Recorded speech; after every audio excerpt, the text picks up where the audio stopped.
Welcome, thank you for tuning in. My name is Fry, it is JLo. You're back with the Sports by Fry channel. Today, once again, discussing everything AFL fantasy-wise. Another big week of trades, another Thursday night game. Did you have anyone play last night? Just Dude. Oh, Tommy. It was okay. So 70 odd? Yep. Nice. So I'm not unhappy with it. But You take looking that- forward to getting some games under your belt. It's always nice when some players actually play for you. So Yeah, that's true. let's roll on to Friday night footy. Paddy Cripps, ready to roll. Yeah, you're going to get up and watch the game, the big Carlton St Kilda blockbuster? Not sure. I'm still deciding. I wouldn't mind keeping an eye on a few players in the game, but it's a bit of a boring. It is. Boring game. So I'm still. Which sucks. Yeah. Let's not gloss over Thursday night footy that quickly, because I had some players playing and a couple of other people would have. Very important names. One was Patrick Dangerfield, who finally rewarded his owners with a massive score. I'm a little bit worried that the big score means he won't get dual positioning up forward now, but hopefully it was a sign of more things to come. You know, those are the numbers that we associate with big old Danger. You haven't had him at all this year, have you? No. Not going to touch him. What if he gets forward status and he starts to fire? Yeah, that'll change things. Yeah. If he gets forward status, he comes straight in. But You reckon? Even if he... probably, especially because if he gets he's cheap at the moment. So Yeah, I think he'd be priced in probably the low 600s. So yeah. for Danger, he's cheap. Yeah, that's true. 200 down. So I would consider him if he was a forward. Sort of trying to play that game at the moment. Sort of look for the guys who are way below their average, who are going to hopefully revert back to the norm. Because you should. Your trades this week are... we'll get to those later. Balls in but they're along that line. Yeah. But like a good example who played last night is Paul Seedsman. I don't actually know how he went in the end, but had a cracking start to the year. But if you look, he's had this 10-game run of just crap, genuine crap. And he's still above last year's price, So he's actually back to where he was last year. So it's funny. We probably shouldn't have expected anything more. He's reverted to his. Well, that's just saying he's the same. It's saying he hasn't got better. He hasn't got worse. Yeah, that's what I'm saying. Well, you can definitely expect more. I thought he'd do better than what he's doing. He still might. He did. If he gets those healthy crows around him, like those other guys in the midfield, he might be able to play a bit more of that outside role, which would probably help him out. Well, he hasn't played well in it so far. That's just an example. I'm not really digging deep into Paul Seedsman. I'm saying I'm trying to pick those guys who are way off their average, and hopefully they'll come back up to it. Yeah, right. Yeah. There's a few of them on the radar. I spoke about a few of them on an article this week. One of them was Dusty, who I was considering bringing in this week. Still tempting. I might still pull the trigger, to be honest. I can save a lot of money if I went a certain route.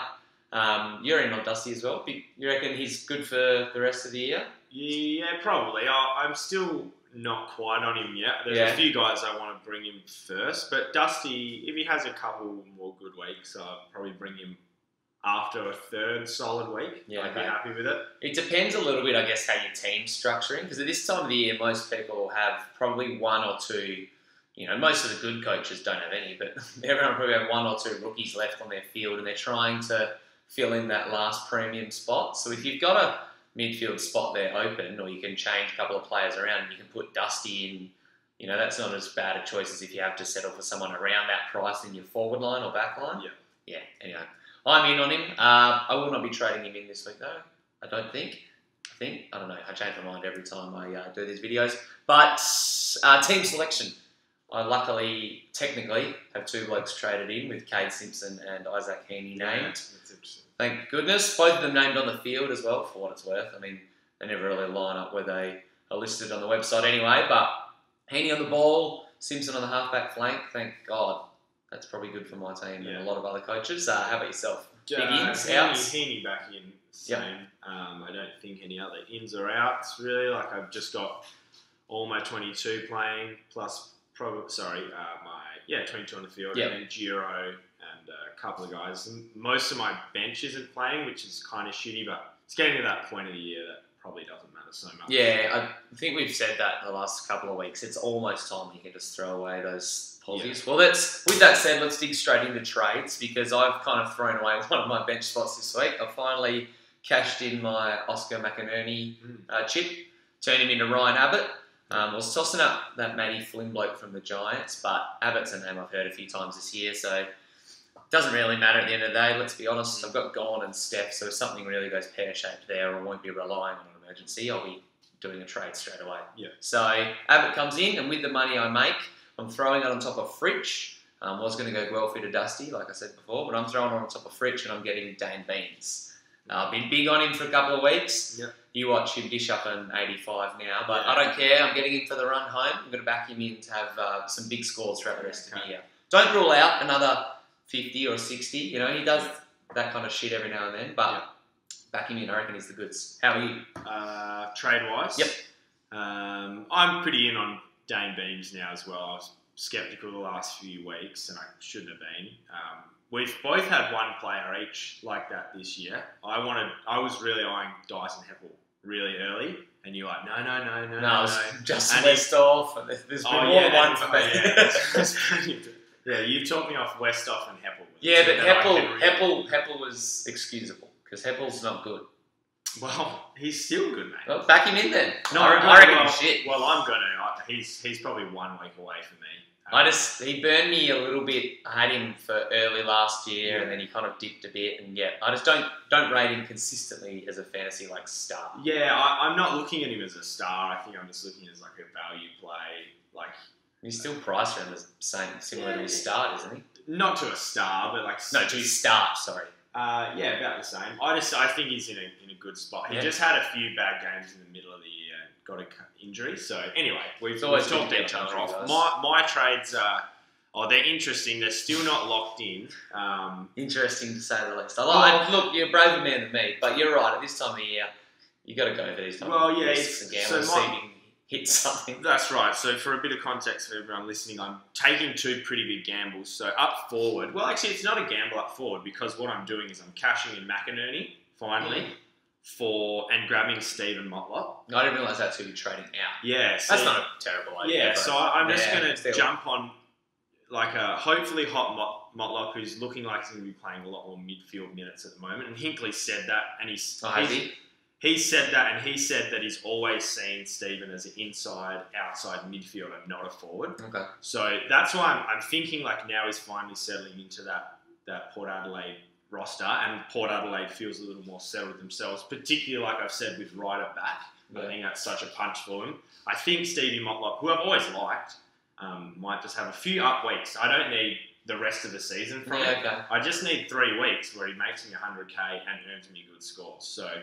that's sort of the way I'm looking at Stevie Motlop, but as a bit of a gamble from no one, essentially, from McInerney. Yeah. Instead of throwing it on top of Robbie Gray, who has a solid run on the way out as well, I think I might just grab him. Worst case, I flip Gray next week or something like that. I've still got what these trades are going to leave me, and I'll tell you the second one in a minute, is they've left me with 120k in the bank for dual position next week, which I'm sure we'll dive into. And then the second one is I need to get rid of Heath Shaw at back, because he's really bleeding cash and he's just not doing anything for me. Had a good 5 weeks a few weeks ago, but now he's just playing like crap, and I can't see it changing too much. No, he hasn't been hot recently. And he's the Giants seem he's getting getting a lot of drop off. He's the sort of guy who, if he's off his highs, I'm like, oh, maybe it's because he's just old, like Goddard or something, you know. Yeah. So I'm changing him for old Stevie Hill, my favourite, and one of the last Dockers left. So I'm like, someone has to get a touch. Look, at the end of the day, if you get your favourite player in your fantasy team, look, can't really lose. And it's a risk worth taking at this point in the year for me. I'm still sitting 60,000 or something like that. I was like, 60th is pretty bad. 60,000. So it's just not. It's worth trying to take some risks and identify. How to get these players. I don't really have anything else that I haven't said. You're a braver man than me, but I wish you luck. But I don't have the word of confidence. Be interesting to see. Just quickly before we wrap up, that Port Adelaide midfield and forward rotation all year. That's kind of thrown a lot of people's seasons really into flux. Ollie Wines, Robbie Gray, Rocky, Wingard, all those Motlop, all those guys' scores have been affected. Travis Boak, Justin Westhoff has still just always been good. the whole time. He probably hasn't run through the midfield too much. True, but he's technically listed as a mid forward. Yeah. But he's been, marking. He's been running around.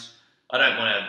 This isn't the best example, but it's the only one I can think of. Like Nick Rewalt, covering a lot of ground. Yeah. By no means has he been up to that standard, but yeah, definitely the port player. I think if you're targeting someone to bring in. Makes sense. Yeah, I guess I'm at a different spot in the. Oh, totally. I'm just want to be on record saying that I actually do like Justin Westhoff because I've kicked the can on him a few times this year and talked him down, but he's definitely proved me wrong. Yeah, that's it, man. All right, well, yeah, that's a bit of a wrap from round 17 trades. Yep, round 17 trades. Finals are getting close. Are you in any leagues or no? No, just you joined a little bit too late. Yeah. I just didn't go for it. I didn't look. Fair enough. We'll sort out leagues and all that next year once we dive into this a bit heavier. But yes, big round of footy. Fingers crossed Kate Simpson's not a laid out, or I will probably throw my laptop as well a little bit. Yeah. Nah, he'll be all right. Like you said last Thursday maybe, or maybe it was on Sunday. Big Monday, longer layoff between games. Big 10 days between their last game. He had last week off. Yeah, he'll be gravy. Good luck in round 17. Thank you for tuning in. If you're listening on iTunes, thumbs up. Good on you, mate. 5 stars, nice rating and review would be handy. And if you're watching on YouTube, feel free to subscribe to the channel. More sports player price stuff to come. Once again, thanks for listening. Till next time, peace.